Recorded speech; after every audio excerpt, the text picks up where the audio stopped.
How do you say no to sin and reject temptation?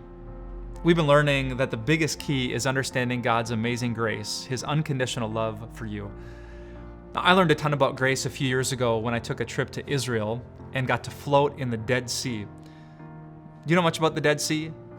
The Jordan River flows south into the sea, but there are no rivers that flow out of it. And so the Dead Sea has become this incredibly thick, salty body of water. In fact, it's so thick that human beings can float in it. No flotation device necessary. And I still remember that day. The sun was blazing just with this beautiful warmth. There were these mountains to my east, and there I am floating in this water. In addition to that, the mud of that salty water has this amazing effect of making your skin feel smoother than it's ever felt.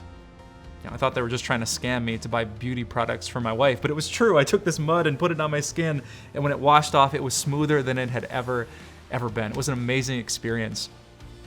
And I thought of that place when I read this passage. The prophet Micah, who lived not far from the Dead Sea, said that God would have compassion on us, and He would hurl all our iniquities and sins into the depths of the sea.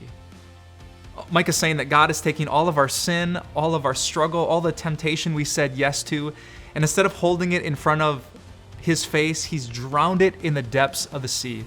That because of His grace, we float to the top. We enjoy the warm sun of God's shining and gracious face, and our sin is far, far from us. You see, because Jesus loved you so much, because He gave His life for you on a cross, that's where God has put all of your sin. The dirtiest sins you've committed, He's washed you in the water of His grace. He's given you the beautiful sight of His smiling face. And then God put up a sign next to that sea that said, "No fishing." You don't have to drag up your past. You can live in the present amazing grace of our amazing God.